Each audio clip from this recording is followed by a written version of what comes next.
Show me your glory.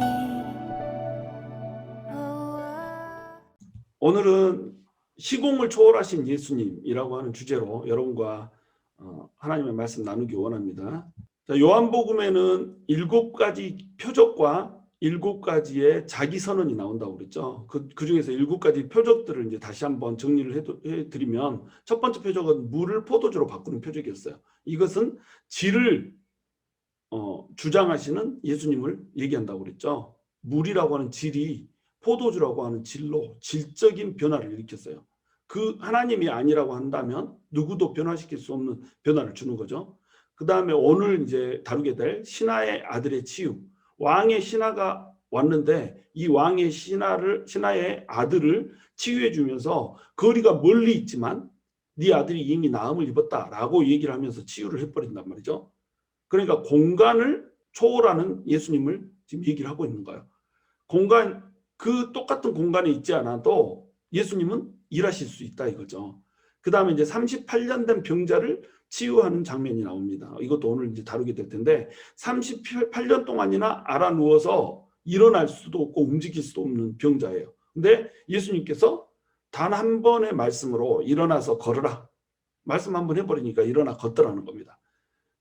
10년을 알았던, 20년을 알았던, 30년을 알았던 의미 없다는 거예요. 시간을 초월해 버린다는 거죠. 그러니까 예수님께서 말씀 한마디 해버리시면 얼마나 오랫동안 알았는지 그런 것은 의미 없이 예수님께서는 그것을 고쳐버릴 수 있는 능력이 있으신 분이다. 그러므로 예수님은 하나님이다. 이걸 얘기하고 있는 거죠. 그리고 이제 네 번째로 오병이어 양을 팽창시키죠. 그 다음에 물 위를 걸으시면서 자연의 법칙을 초월하시고 선천적으로 타고났던 장님을 치유하는 장면이 나오죠. 이 장면은 선천적으로 이런 질병을 타고났기 때문에 이 사람에게는 불행이요 저주였어요. 그러나 불행으로 여겨지고 저주로 여겨지는 이런 것까지도 초월하시는 분. 그리고 나사로를 나중에 죽은 자에게서 살리잖아요. 나사로를 소생하는 사건이 나타나는데 사람의 죽음마저도 통제하시는 분. 그래서 결국 말하고자 하는 게 뭐예요? 예수님은 하나님이시다라고 하는 것을 얘기를 하고자 하는 겁니다. 나중에 이제 153마리의 물고기를 잡게 해주는 이런 장면이 나오는데, 이 마지막 표적으로 등장하죠. 여기에서도 마찬가지로 예수님이 하나님의 아들이고 영광을 받으실 분이다라고 하는 것을 나타내주기 위해서 이 장면들을 기록을 하고 있다고 그랬어요. 그래서 7가지 표적들이 기록되어 있는 이 이 부분을 뭐라고 부른다고 그랬죠? 표적의 책이라고 부른다고 그랬죠. 이 표적의 책 이후에 이어지는 내용은 뭐라고 그랬어요? 영광의 책, 이렇게 부른다고 그랬죠. 그래서 요한복음은 서론, 표적들의 책, 그 다음에 영광의 책, 결론, 이렇게 나뉜다는 겁니다. 지금 우리는 그 표적들의 책을 다루고 있고, 지난주까지 이제 첫 번째 표적인 물과 포도주라고 하는 부분을 다뤘어요. 그리고 물과 포도주를 다루면서 이 새로운 피조물로 바꿔주는 그 질적인 변화를 일으켜 주시는 분, 이것을 니고데모를 만나고 또 사마리아 여인을 만남으로써 구체적으로 어떻게 삶 속에서 적용되는지, 그리고 누가 이 양적인 질적인 변화의 대상인지 이것을 설명해 주는 그런 내용으로 구성이 되어 있었습니다. 오늘은 이제 공간을 초월하신 주님, 그리고 시간을 초월하신 주님, 시공을 초월해서 역사하시는 주님에 대해서 얘기를 나누고자 합니다. 먼저 이제 왕의 신하의 아들을 치유한 사건을 다루고자 합니다. 4장 46절에서 54절까지 등장을 하죠. 여러분 지도에 보시면 오른편에 예수님께서 예루살렘에 계셨어요. 그래서 예루살렘에서 성전을 척결하는 이런 사건이 벌어지죠. 그래서 이 성전을 청결하게 하고 성전의 화려함에 뒤에 가려진 그 성전의 불편한 진실, 이것들을 예수님께서 뒤집는 이런 장면이 등장을 해요. 금으로 뒤덮여진 이런 성전 말고 하나님께서 원하시는 성전은 하나님의 백성들이 모여서 하나님을 열망하고 하나님을 사랑하며 하나님의 임재 가운데 하나님과 교제하는 이런 성전을 원하신다라고 하는 것을 명확히 밝히시죠. 이 사건이 이제 사람들에게 널리 이제 알려지기 시작한 거죠. 예수님이 드디어 이제 공식적으로 데뷔를 하는 겁니다. 그래가지고 예수님이 예루살렘에 있다가 벳 아바라라고 하는 곳에 가셔가지고 제자들과 함께 세례를 주는 이런 일들을 하죠. 그리고 나서 사마리아를 들러서 사마리아 여인을 만나는 이런 장면이 나와요. 이 예루살렘에서 이제 니고데모를 만났었고 사마리아에서 사마리아 여인을 만나서 예수님을 믿어야 산다라고 하는 것, 성령님을 받아야 영원히 살 수 있다라고 하는 것을 이제 가르쳐주는 이런 장면이 나오는 겁니다. 그런데 예수님께서 예루살렘에서 머물 수가 없었어요. 왜냐하면 예루살렘이 예수님이 원래 거해야 되는 성전이 있는 곳이잖아요. 그곳에 갔는데 예수님을 받아들이지를 못하는 거예요. 그러니까 예수님께서 그곳을 떠나서 갈릴리로 가신 거예요. 왜냐하면 지금 초반이기 때문에 예수님께서 불필요한 분쟁을 일으켜서 거기에서 미리 뭐 예수님이 죽거나 막 이렇게 되면 안 되잖아요. 그러니까 갈릴리를 중심으로 이제 갈릴리 사역을 하시려고 갈릴리로 돌아가시는 이런 장면이 된 겁니다. 근데 갈릴리로 돌아가셨다가 갈릴리에서 가나로 이제 간 거예요. 가나는 어떤 장소죠? 예수님께서 첫 번째 표적을 베풀었던 그 장소죠. 포도주로 물을 가지고 포도주로 변화시켰던 그 장소가 바로 가나인 겁니다. 그 유명한 장소로 다시 예수님께서 복음을 전하시러 들어간 거예요. 근데 가버나움에 어떤 사람 하나가 있었던 거예요. 이 사람은 자기 아들이 지금 죽게 생긴 거죠. 이 사람은 왕의 신하였어요. 이때 이제 왕은 헤롯 왕을 얘기하죠. 헤롯 안디바. 그때 당시에 갈릴리 지역을 다스리고 있던 헤롯 분봉왕 헤롯을 이제 얘기를 하는 겁니다. 사실 이 헤롯이라고 하는 사람은 로마에서 책봉을 받지를 못했어요. 왕으로 정식 왕으로 이렇게 등록이 되지 못한 이런 사람인데 사람들이 왕으로 이렇게 인식을 하고 왕 노릇을 하는 이런 상태의 사람이죠.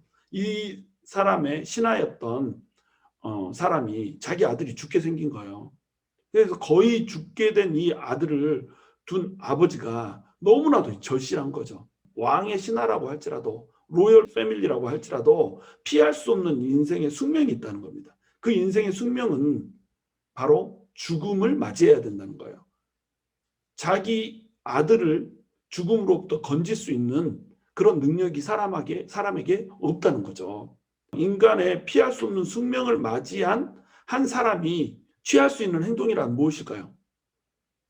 뭔가를 잡아야 된다는 거예요. 뭔가를 붙잡아야 된다는 거예요. 그런데 소문이 들리는 거예요. 아, 예수라고 하는 분이 가나에서 물을 포도주로 바꿨다고 하더라. 유다에 가서도 유다 근처에서 많은 기적들을 행했다고 하더라. 요한복음에는 기록이 되어 있지 않지만 기적들을 많이 행했다는 소문은 지금 가나에도 퍼져 있는 겁니다. 그리고 성전을 뒤집었다고 하더라. 그러니까 이 사람은 지금 예수님이 어떤 분인지 신인식이 전혀 없어요. 그러나 예수님이 어떤 기적을 베풀었다라는 소문, 이거 소문 하나 잡고 예수님을 찾아서 오는 겁니다. 유다에서 예수님이 오셨다라고 하는 소문을 듣고 아, 그분이 드디어 왔구나 이러고 예수님을 찾아오는 거예요. 이 사람에게는 절실함이 있었던 거예요. 여러분, 절실함이 장애물을 넘게 하는 겁니다. 우리가 예수님께 죽을 똥살똥 나오지 못하는 이유, 절실하지 않은 거예요. 살만한 겁니다. 예수님께 절실함을 가지고 나오는 상태는 어떤 상태냐면 아, 예수님 아니면 정말 죽겠어요. 예수님을 지금 내가 완전히 믿지 않아. 지금 이 사람은 왕의 신하는 헤롯의 신하잖아요. 헤롯 당이란 말이죠. 헤롯 당은 세상 것들을 바라보는 사람이거든. 영원한 거 바라보지 않거든요. 그러니까 영원한 것을 주로 오신 예수님에 대한 신인식이 이 사람에게는 없는 거예요. 예수님이 누군지 몰라요.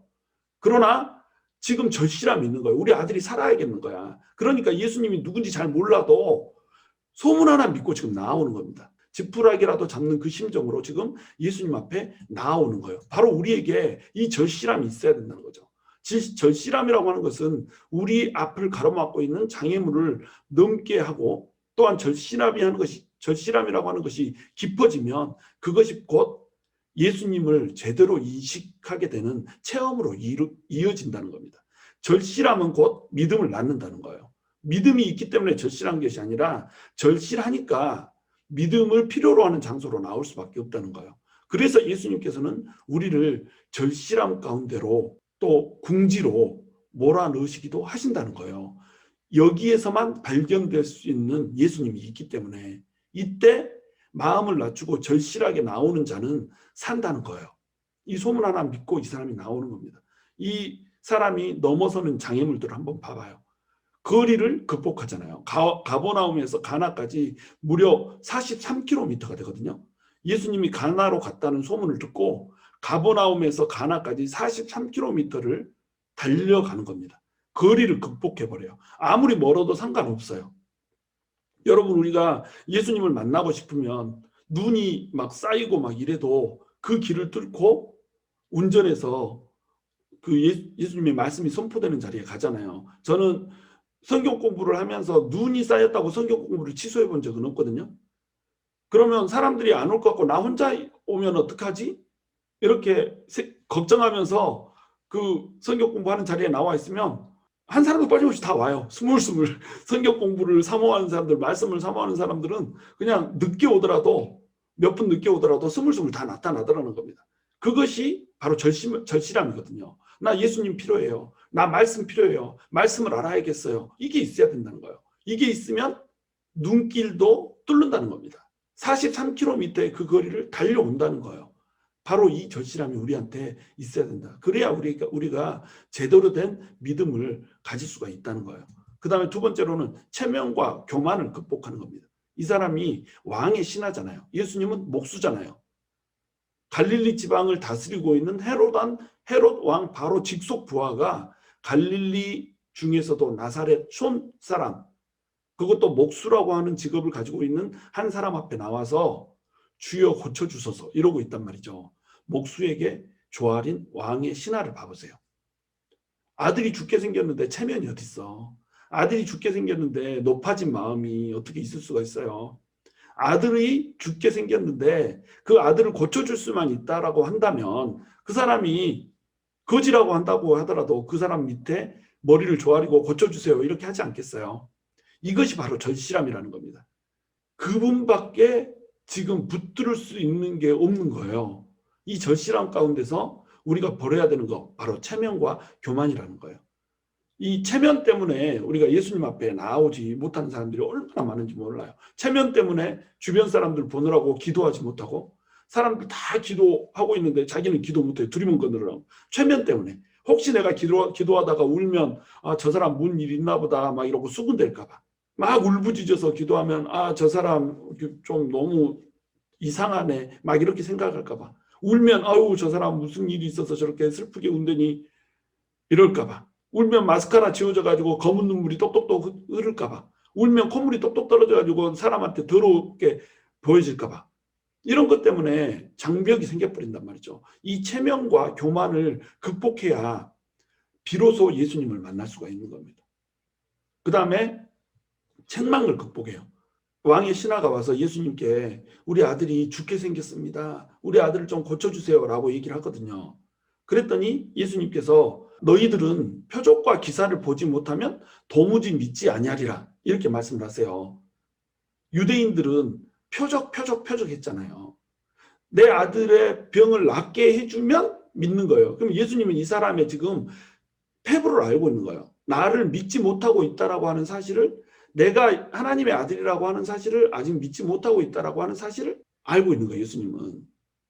그러니까 아들을 낳게 해주면 네가 비로소 날 믿겠지? 이 얘기하고 있는 겁니다. 이 표적과 기사를 보면 그때서야 비로소 나를 하나님의 아들이라고 인식하는 그 믿음 없음, 이것에 대해서 예수님이 책망하고 있는 거예요. 왜 이렇게 표적과 기적만 이 원하는 세대 가운데 너네가 살고 있고 그 세대 가운데서 너네도 똑같이 그렇게 살고 있느냐? 지금 이 왕의 신하에게 이 얘기를 하고 있는 겁니다. 이 책망을 극복하는 거예요. 목수가 왕의 신하를 책망하고 있고 비난하고 있는데 이 책망을 아랑곳하지 않아요. 그리고 뭐라고 얘기해요? 주여 내 아이가 죽기 전에 내려오소서. 주여 내 아이가 죽기 전에 내려오소서. 이렇게 얘기를 하고 있단 말이죠. 여러분 지도상에 보면 가버나움이 가나보다 더 위에 있죠. 근데 내려오라고 얘기를 하고 있어요. 왜 그럴까요? 가나는 산지에 있었어요. 가버나움은 골짜기에 있었죠. 그래서 위치상으로는 더 남쪽에 있지만 지형상으로는 가나가 가버나움보다 더 높은 곳에 있었던 겁니다. 내려오소서. 그래서 가버나움으로 내려와서 고쳐달라는 거예요. 그런데 이것이 저한테는 이게 너무 영적으로 들리는 거예요. 물론 여기서 이제 영적인 해석을 할 필요는 없지만 영적으로 저한테 적용이 되더라는 겁니다. 주여 내 아이가 죽기 전에 내려오소서. 주님 내려오셔서 지금 하늘 문을 여시고 하늘에서 내려오셔서 내 아이를 고쳐주소서 이렇게 지금 얘기를 하고 있는 거예요. 여러분 아이가 죽을 것 같은 죽기 직전에 이 상황이 바로 우리 상황이라는 거죠. 내 직장, 내 이 재정, 내 건강 이런 것이 전부 내 아들이란 말이에요.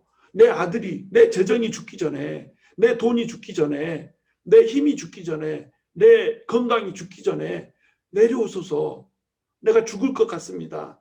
나의 아들을 다 잃게 생겼습니다. 내려오소서 지금 이 절실함이 있어야 된다는 거예요. 이 왕의 신하가 가졌던 현실적인 절실함 이것을 가지고 왕의 신하는 지금 예수님께 나와서 표적을 구하고 있는 겁니다. 기사를 구하고 있는 거예요. 표적과 기사가 나타나야 살겠거든요.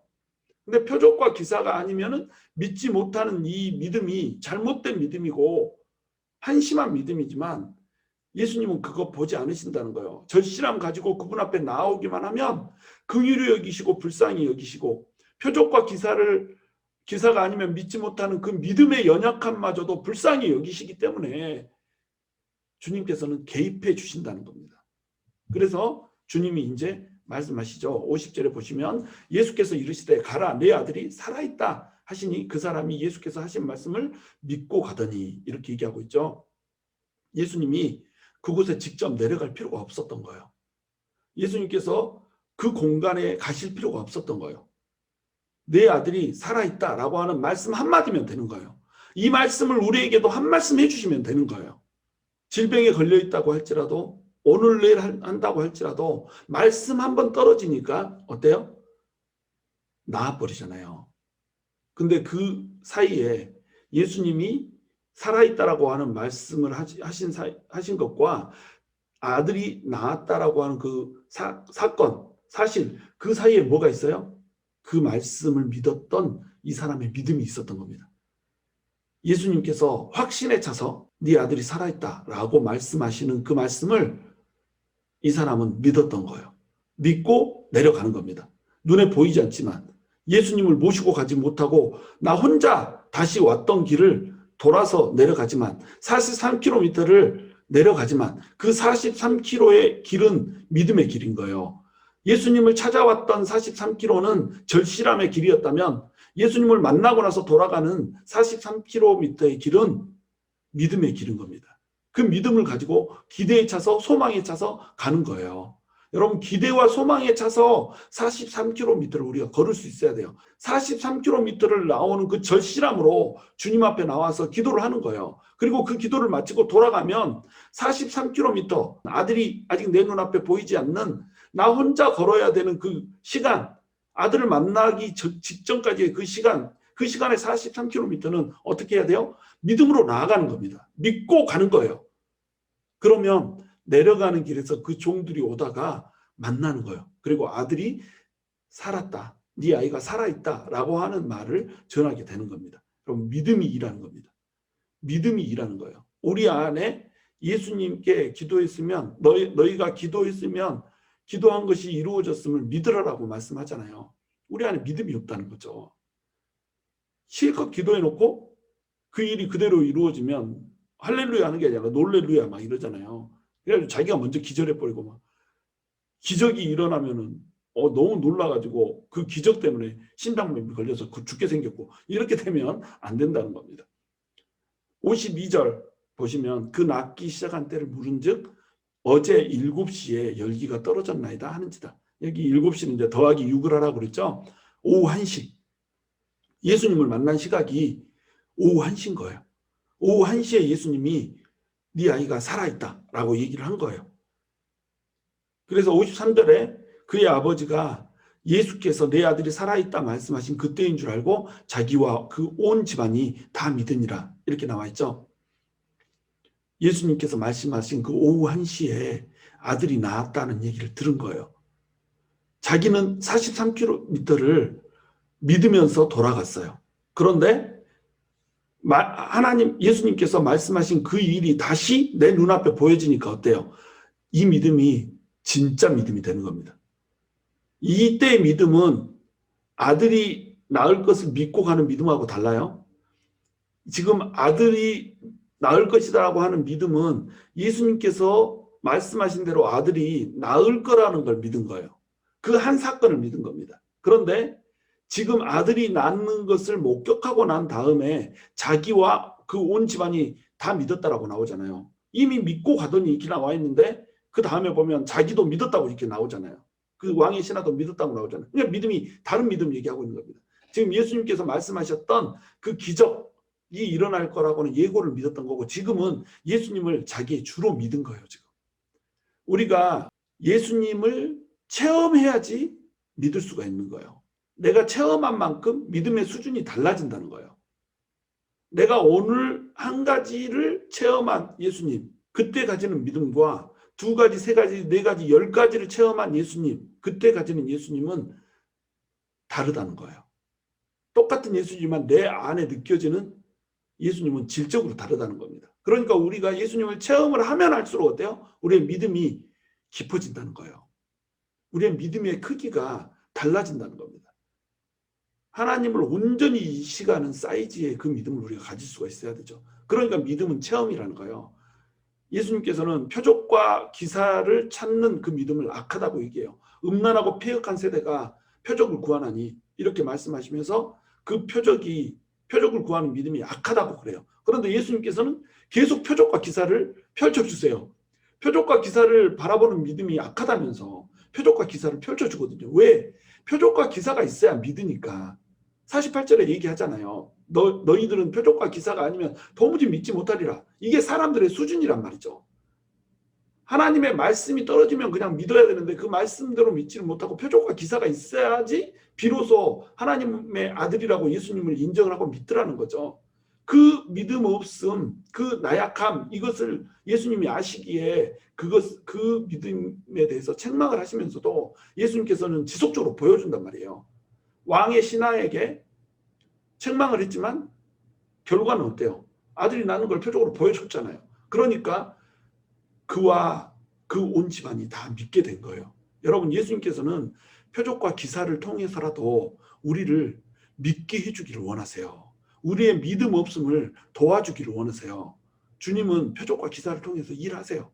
표적과 기사가 그것만을 찾는 믿음이 돼버리면 음란하고 폐역한 세대가 되는 거예요. 그런데 그것을 통해서 예수님에 대한 신인식이 달라지고 예수님에 대한 믿음이 깊어지면 얼마든지 예수님께서는 우리에게 표적과 기사를 베풀어 주시기를 원한다는 거예요. 우리에게 있는 우리에게 있는 문제를 치유해 주시고 회복시켜 주시기를 원한다는 거죠. 무엇을 초월해서? 바로 공간이라고 하는 것을 초월해서, 거리와 공간을 초월해서 우리가 기도만 하면 이루어 주신다는 거예요. 우리 어머니가 한국에서 아파요. 미국에서 기도를 하면 안 나을 것 같아. 한국에 가서 직접 안수라도 해줘야 나을 것 같아. 그렇지 않다는 거예요. 한국에서 아파 계시지만 미국에서 기도하면 하나님께서는 어디나 계시잖아요. 낫게 하신다는 거예요. 우리가 모여서 기도하면 역사가 없을 것 같아. 그래서 모여서 기도하는 거 좋아하죠. 물론 모여서 기도할 때 임재가 더 강하다는 거 인정합니다. 그러나 모여서 기도할 때 임재가 강한 이유는 우리가 그렇게 믿기 때문이라는 거예요. 모여서 기도하지 않아도 우리가 온라인으로 기도를 한다고 하더라도 신인식이 제대로 되어 있으면 거리와 공간을 초월하시기 때문에 얼마든지 하나님께서 임재하신다는 거예요. 어떤 공간을 통해서, 온라인을 통해서, 오프라인을 통해서, 어떤 공간을 통해서 우리가 모여서 기도를 하건 상관없이 하나님께서 그 자리에 임재하시면 그 장소가 곧 하나님의 기적이 임하는 장소가 되고 하나님의 능력이 임하는 장소가 된다는 겁니다. 그것을 우리가 인식을 해야 된다는 거죠. 그 다음에 이제 시간과 질병을 초월하신 예수님에 대해서 다루고 있어요. 이 장면은 이제 5장 1절에서 9절에 나오는데 베데스다 연못에 38년 된 병자의 이야기가 나오죠. 예수님이 유대인의 명절이 돼서 이 예루살렘에 다시 방문을 합니다. 예루살렘에 가서 방문하는데 예루살렘 성전 옆에 베데스다라고 하는 불리는 연못이 있었어요. 이 연못은 어디에 있었냐면 양문이라고 하는 문 옆에 있었거든요. 양문은 양을 잡을 때 양을 몰고 들어가는 문이거든요. 이 연못에 이 양문 옆에 작은 연못이 하나 있었던 거예요. 이 연못은 인공 연못이었어요. 연못을 파놓고 거기에 빗물을 받아서 물이 항상 벙벙하게 차 있게 이렇게 만들어 놓은 그런 연못인 거예요. 이 베데스다의 뜻이 뭐냐면 베스 헤스다, 벳이 들어가면 전부 집이란 뜻이잖아요. 베들레헴, 벳레헴 이렇게 해서 벳이 들어가니까 떡집 이렇게 됐죠. 벳엘 하나님의 집, 벳엘에서 하나님의 집 이렇게 되잖아요. 똑같이 벳헤세드 여기서 온 말이 베데스다인가요? 메릴랜드에 있는 베데스가 있는데 뭐 이게 성경에서 따온 이름이잖아요. 벳헤세드 다시 얘기해서 자비의 집, 은혜의 집이란 뜻인 겁니다. 헤세드는 자비라고도 번역돼 있고 은혜라고도 번역돼 있고 인애라고도 번역돼 있어요. 자비로운 사랑으로 번역됩니다. 왜 이렇게 여러 가지로 헤세드가 번역되냐면 헤세드라고 하는 것이 뜻이 너무나도 많은 뜻을 가지고 있는 거예요. 한 단어인데 이 한 단어가 의미할 수 있는 의미의 영역이 너무 넓은 겁니다. 그래서 이 헤세드라고 하는 말을 정의를 하면 지속적이고 영원히 신실하고 무조건적이고 끊임없이 쫓아다니면서 아낌없이 주고 넘치게 주고 제약이 없이 주는 맹렬한 하나님의 사랑, 요거를 헤세드라고 부르는 거예요. 하나님께서는 우리에게 은혜를 베풀어 주시되 이 은혜를 베풀어 주시기 원하세요. 우리에게 지속적으로 은혜를 주시는 분이란 말이죠. 우리에게 영원히 신실하게 변함없이 우리의 상태와 상관없이 우리가 얼마나 거룩한가 얼마나 깨끗한가 얼마나 더러운가 얼마나 추한가 이것과 상관없이 믿고 예수님께 나아오기만 한다면 변함없이 부어주는 그 사랑이고 조건 없이 부어주는 사랑이에요. 끊임없이 퍼슈잉하는 사랑이에요. 이 퍼슈잉 한다는 게 뭐예요? 쫓아다닌단 말이에요. 우리가 예수님의 품을 떠나서 이렇게 다른 곳에 있다고 할지라도 예수님이 우리를 그곳으로 쫓아가 버린다니까요. 헤세드를 주려고. 이게 헤세드예요. 아낌없이 줘버려요. 예수님의 생명까지도 줘버렸잖아요. 넘치게 줘버려요. 우리가 원하는 것은 이만큼이었는데 그것보다 그거 가지고 되겠니? 우리 마치 부모님한테 가가지고 엄마 1,000원만 그거 있잖아요. 엄마 1,000원만 안 돼. 어쩌리가 막 이거 있잖아. 그거 하듯이 우리가 하나님한테도 가서도 아빠 1,000원만 하면 우리는 아빠가 이럴 줄 알고 생각을 하거든요. 근데 우리의 아빠는 하늘 아빠는 그런 분이 아니란 말이죠. 아빠 1,000원만 1,000원 가지고 되겠니? 10만 원 줄게. 이런 분이 우리 아빠란 말이에요. 차고 넘치게 주는 분이란 말이에요. 제약이 없단 말이죠. 리밋이 없어요. 그리고 맹렬한 사랑, 불타는 사랑이에요. 불타오르네. 이런 사랑을 주시는 분이 바로 우리 하나님이라는 거죠. 이 헤세드가 임하는 집인 거예요. 벳헤스다는 자비의 집, 은혜의 집. 우물을 파놓고 천연 우물이 아니라 빗물을 받았다. 이 말은 뭐예요? 하늘로부터 내려오는 그 물로 은혜가 채워진다라고 하는 기가 막힌 의미를 가지고 있는 연못이 바로 베데스다였던 겁니다. 이 베데스다에 소문이 도는 거예요. 3절 4절에 보면 5장 3절 4절에 보면 이 베데스다에 천사가 가끔 와서 목욕을 하는데 천사가 목욕을 할 때 이 물이 동하면 그 물이 동할 때 맨 먼저 들어가는 사람은 무슨 질병을 갖고 있던지 병이 나음이라 이렇게 기록을 하고 있어요. 이것을 요한은 괄호 안에다가 집어넣습니다. 왜 괄호 안에다 집어넣느냐면 이것이 미신이었기 때문에 그래요. 실제로 그런 일이 일어나는지 안 일어나는지는 알 수 없어요. 그러나 요한은 여기를 괄호 처리를 해요. 이런 소문들이 있었다 이거죠. 그러니까 뭐 그런 일들이 가끔 일어났으니까 또 사람들이 지속적으로 거기를 갔겠죠. 그러면 이 베데스다 연못에는 주로 누가 가 있겠어요?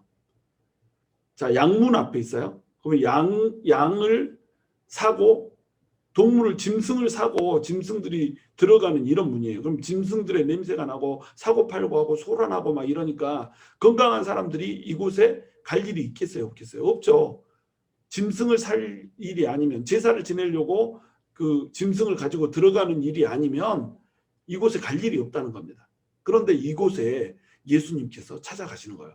아무런 필요가 없는 베데스다라고 하는 연못에 갈 필요가 없는 예수님께서 지금 이 장소를 찾아가는 겁니다.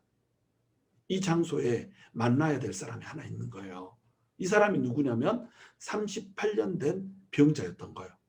이 베데스다라고 하는 연못은 자비의 집이라는 이름을 가지고 있어요. 은혜의 집이라는 이름을 가지고 있어요. 그러나 이 이름 뒤에 불편한 진실이 하나 있습니다.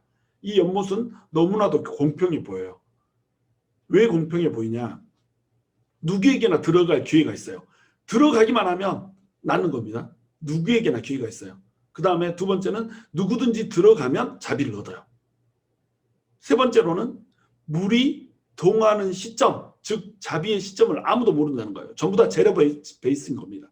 그래서 아무도 모르기 때문에 지켜보고 있다가 물이 동하면 요이 딱 뭐 하듯이 딱 들어가는 거예요.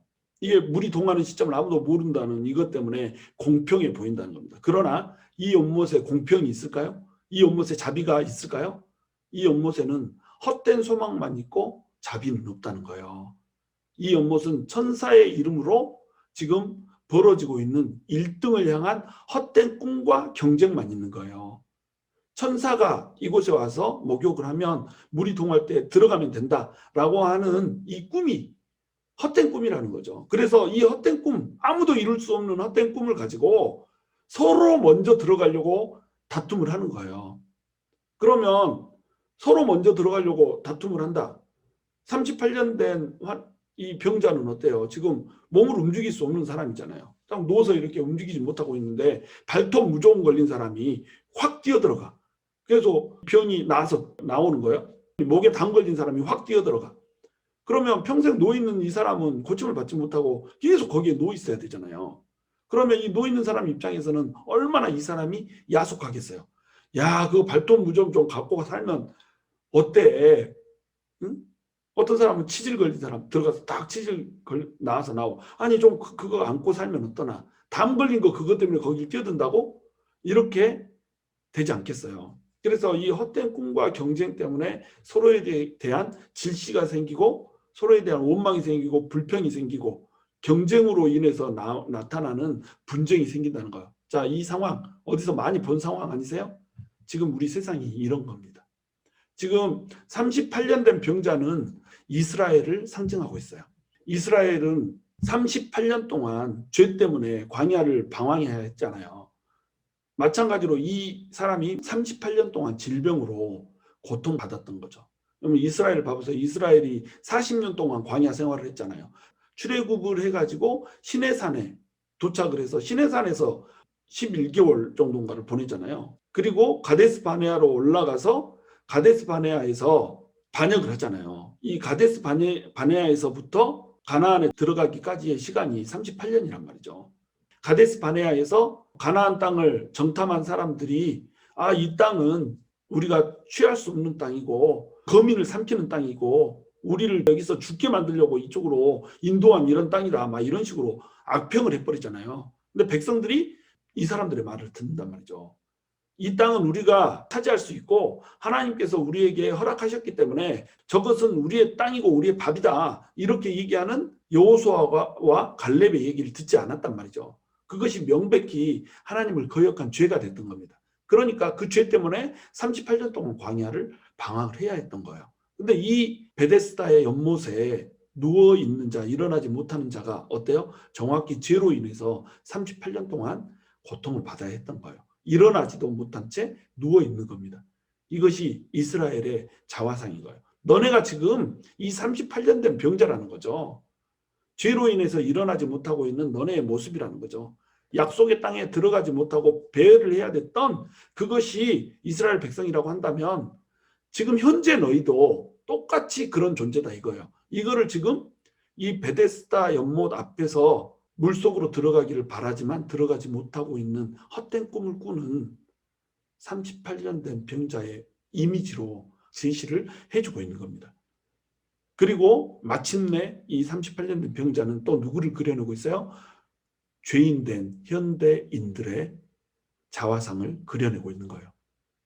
38년씩 힘없이 누워있으면서 자기 힘으로 아무것도 할 수 없는 존재, 이 존재가 바로 우리라는 거예요. 바로 죄인이라는 겁니다. 잡히지 않는 자비를 위한 몸부림치고 있어요.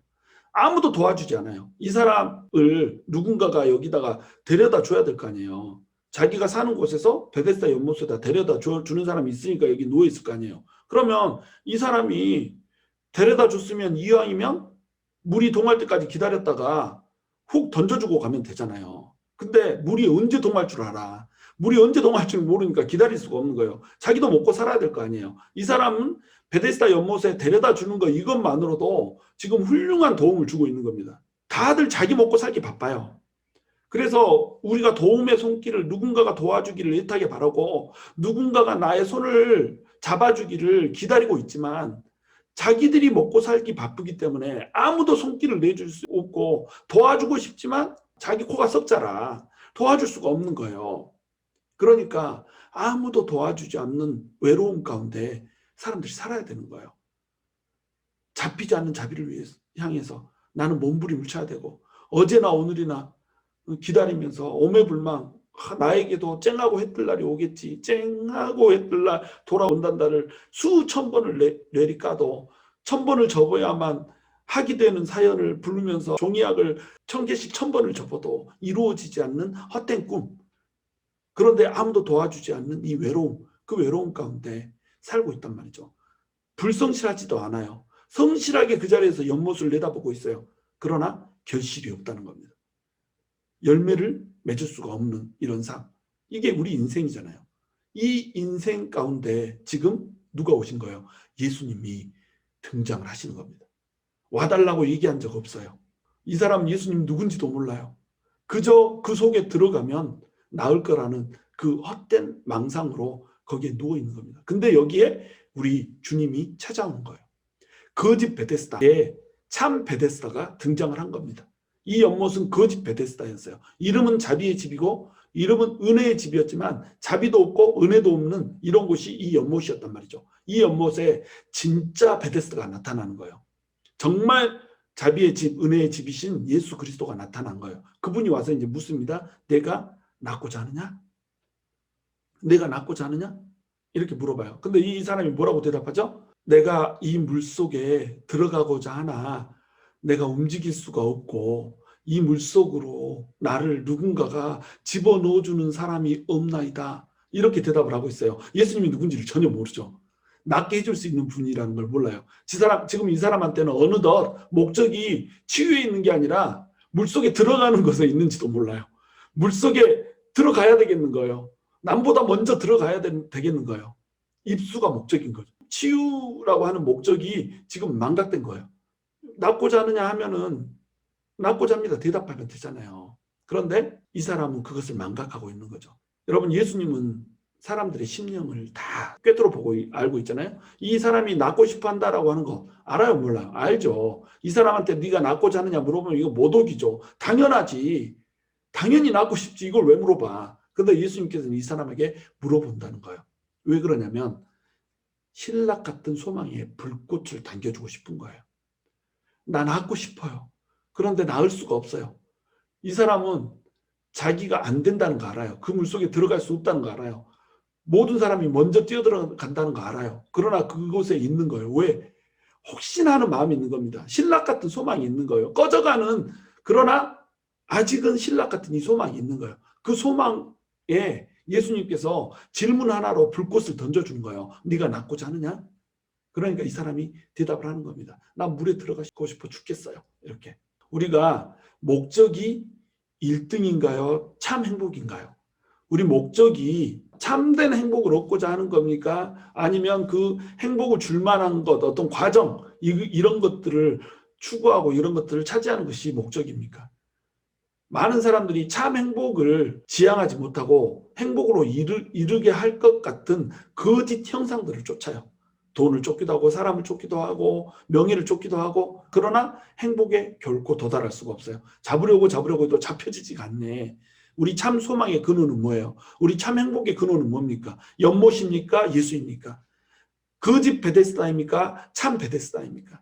참 베데스다 대신 예수님이 우리 소망의 참 소망과 참 행복의 근원이라는 거예요. 그러므로 예수님을 붙잡아야 되는 거예요. 그 예수님이 우리 앞에 지금 서 계시다니까요. 우리가 못 볼 뿐이고 예수님은 우리 앞에 지금 서 계시다는 거예요. 찾아오셔서 거짓 베데스다를 응시하고 있는 우리의 눈길을 돌려서 참 베데스다 대신 예수님께로 눈길을 돌리게 하는 겁니다. 날 바라는 거예요. 연못 그만 쳐다보고 거짓 베데스다 그만 쳐다보고 참 베데스다인 나 보라는 거예요. 그러면 물속에 들어가지 않아도 1등 하지 않아도 내가 너에게 참 행복 줄 거야. 참 소망 줄 거야. 고쳐주게 해줄 거야. 이 얘기를 지금 하고 있는 겁니다. 이것은 구약판 꽃들에게 희망이에요. 여러분 꽃들에게 희망이라는 책 읽어보셨죠? 아주 유명한 책이에요. 정상에 오르기 위해서 또 다른 나의 꿈을 짓밟는 애벌레들의 이야기가 나옵니다. 애벌레가 딱 지나고 있는데 기둥이 막 있는 거예요. 높은 기둥에 오르려고 벌레들이 막 올라가는 거예요. 그래서 질문을 하는 겁니다. 너 거기 왜 올라가? 저기 올라가면 높은 곳에 올라갈 수 있대. 저곳에 올라가면 뭔가 있을 것 같아. 이래가지고 이 애벌레도 이제 올라가잖아요. 올라가는데 주변에서 막 떨어지기 시작하는 겁니다. 애벌레들이 으악 하고 떨어지고 또 이쪽에서 또 으악 하고 떨어지고 막 이래요. 이것을 계속해서 막 올라가고 있는 거예요. 올라가다 보니까 다른 사람이 내 발목을 잡네. 나도 떨어질 것 같아. 그러니까 어때요? 이 발목을 잡은 손을 발로 뻥 걷어차서 나 때문에 다른 벌레가 으악 하고 떨어지는 걸 봐요. 정상까지 올라가기까지 이 애벌레는 수많은 애벌레들을 짓밟고 올라갑니다.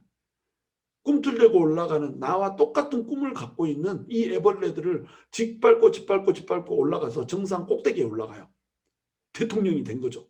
CEO가 된 거죠. 다른 사람을 짓밟고 다른 사람들도 똑같이 꿈꿨던 그 꿈들을 짓밟고 나는 올라가서 정상에 올라가서 딱 봤더니 뭐가 있어요? 아무것도 없고 황량한 벌판에 애벌레 기둥들만 서로 여기저기서 올라가려고 상아탑을 정치 분야에서 경제 분야에서 문화 분야에서 군사 분야에서 예술 분야에서 체육 분야에서 학문 분야에서 과학 분야에서 서로 자기 분야에 1등이 되려고 다른 사람을 짓밟고 올라가고 있는 애벌레 기둥들만 득실득실한 거예요. 황량해요. 꽃이 없어요. 향기가 없어요. 세상이 살맛이 안 나요. 전부 다 짓밟고 올라가요. 정상에 올라갔는데 그것이 끝이 아니에요. 밑에 있는 애가 그 정상에 있는 내 발목을 끄집어 내리려고 하네. 그걸 끄집어 내리고 다시 올라가면 그 놈을 또 끄집어 내리고 또 올라가는 놈이 있네. 계속 이렇게 황량하게 살아가면서 애벌레 기둥만 가득 찬 이 세상이 바로 우리 세상이라는 거예요. 그런데 이 애벌레가 깨닫잖아요. 아무것도 없구나. 그럼 어떻게 해야 되나? 이러고 나서 내려와서 걷다가 나무에 꼬치를 틀고 있는 벌레를 본 거예요. 그래서 너 지금 뭐 하고 있냐? 이걸 하면 새로운 존재로 태어날 수가 있어. 그랬다가 못 태어나고 거기 어두운 곳에서 갇혀서 죽으면 어떻게 하려고? 나를 버려야지. 나를 버리는 모험을 감수해야지 이게 될 수가 있어. 그리고는 쫙 어둠 속으로 자기를 가둬버립니다. 그리고 시간이 흘러서 화려한 날개를 단 나비가 돼서 올라가는 거예요. 이 나비는 더 이상 기어오를 필요가 없어요. 더 이상 다른 사람들의 꿈을 짓밟을 필요가 없어요. 화려하게 펄펄 날아 올라가면 돼요. 제약이 없어요. 막 날아다녀요. 그리고 이 나비가 있는 곳에는 꽃들이 피는 겁니다. 그래서 꽃들에게 희망이 있는 거예요. 꽃이 피면 어때요? 이 세상이 아름다워져요. 이 세상이 꽃향기로 진동해요. 이 세상이 살맛이 나게 돼요. 향기 없는 세상에 향기가 나고 아름다운 시각적 효과가 없는 곳에 시각적 효과가 나고 그것 때문에 꿀이 생기고 꿀을 먹기 때문에 배부르는 자들이 생겨나고 이런 일들이 벌어지더라는 겁니다. 이것이 바로 예수님께서 우리에게 주고자 하는 나라인 거예요. 서로 1등하기 위해서 거짓 베데스다로 뛰어들지 말고 예수님 보라는 거죠. 그러면 내가 너희를 애벌레가 아닌 나비로 만들어 주겠다는 거예요. 그래서 우리의 삶이 트랜스포메이션인 겁니다. 새로운 피조물로 만들어 주겠다는 거예요. 애벌레가 아닌 나비로 만들어 주겠다는 거죠. 우리를 부르신 이유는 애벌레가 아닌 나비로 살라는 거예요. 남 짓밟고 올라가지 말고 새로운 존재로 태어나서 나비로 날아올라서 자유롭게 살라는 거죠. 진리가 너희를 자유케 하리라. 예수 그리스도 안에 있으면 자유함을 얻는 거예요. 그 자유함으로 마음껏 날개치고 올라가면서 이 세상을 살맛 나는 세상으로 만들어라 이거죠. 참된 공평과 자비가 임하는 참 베데스다이신 예수님이 지금 이 목적을 위해서 이 사람에게 찾아오는 겁니다. 그리고 38년 된 병자와 같은 우리를 예수님이 찾아오신 거예요. 누구나 예수님을 만날 수 있습니다. 참된 공평과 자비예요. 만나기만 하면 자비를 얻을 수가 있어요. 1등할 필요 없어요. 먼저 만날 필요 없어요. 나중 만난 사람이 더 잘 믿을 수도 있어요. 먼저 된 자가 나중 되기도 해요. 만나기만 하면 되는 거예요. 누구나 만날 수 있는 거예요. 싸워서 서로 막 예수님 만나고 독차지하는 그런 거 아니에요. 나오기만 하면 만날 수 있고 나오기만 하면 얻을 수 있는 거. 이것이 참 베데스다인 예수님의 자비라는 거죠. 그리고 이 자비는 나누면 나눌수록 커져요. 예수님을 봤다. 참 자비를 봤다. 자비의 집이 여기 있다. 와라, 만나라. 나누면 나눌수록 커지고 풍성해지는 것. 이것이 바로 자비의, 진짜 자비의 집 베데스다 예수님이신 겁니다. 이 예수님이 베데스다 연못에 38년 된 병자에게 얘기를 합니다. 연못만을 향한 네 시선을 거두고 나를 봐라 이거예요. 그리고 일어나서 자리를 들고 걸어가라 라고 말씀을 하십니다.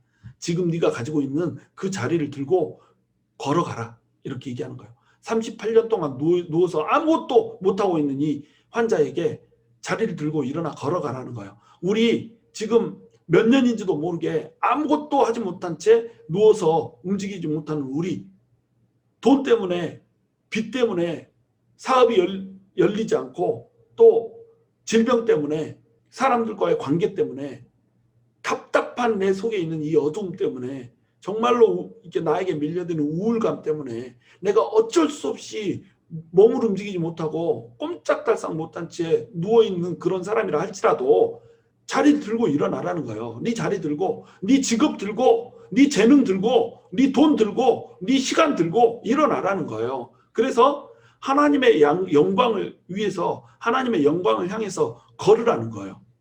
그것이 예수님께서 오늘 우리에게 주시고자 하는 메시지라는 겁니다. 여러분, 우리 주님은요, 공간을 초월하세요. 시간을 초월하세요. 우리 주님께만 나오면 죽어가는 내 아들이, 죽어가는 나의 물질이, 죽어가는 나의 직업이 살아날 수 있다니까요. 주님께만 나오면 시간을 초월하신 그 주님이 베데스다가 되어주셔서, 자비의 집이 되어주셔서 우리에게 끊임없이 부어주는, 맹렬하게 부어주는 그 은혜와 사랑을 부어주신다니까요. 그러니까 거짓 연못을 향해서 쳐다보고 있던 우리의 시선을 거둬야 된다는 거예요. 저 사람이 날 위해 일해줄까? 저 돈을 가지면 내가 행복할 수 있을까? 저 직장을 차지하면 내가 정말로 사람답게 살 수 있을까? 이 관계가 회복되고 나면 나는 사람들에게 인정받으면서 칭찬받으면서 살 수 있을까? 내가 성적을 이만큼 받으면, 뽑아내면 보스한테 칭찬받으면서 행복하게 살 수 있을까라고 하는 이런 거짓된 시선들을 거두라는 거예요. 연못에서 시선을 거둬서 누구를 보라는 거예요? 하나님을 보라는 겁니다. 예수님을 보라는 겁니다. 예수님은 참 자비라는 거예요. 예수님은 참 은혜라는 거예요. 그분을 보기만 하면 우리는 이제 새로운 피조물로 트랜스포메이션 돼서 완벽한 다른 존재가 돼서, 질적으로 양적으로 다른 존재가 돼서 이 세상을 행복하게 만드는 그런 존재로 살아갈 수 있다는 겁니다. 그러므로 여러분, 오늘 이 시간 여러분이 바라봤던 헛된 꿈들을 향한 시선을 거두어서 예수님을 바라보십시오. 절실하게 예수님께 나아가십시오. 그러면 예수님께서 시간과 공간을 초월하시는 그 능력으로 우리에게 일하실 것입니다. 그 예수님의 시공을 초월하시는 능력을 체험하시는 저와 여러분이 될 수 있기를 주님의 이름으로 축원합니다.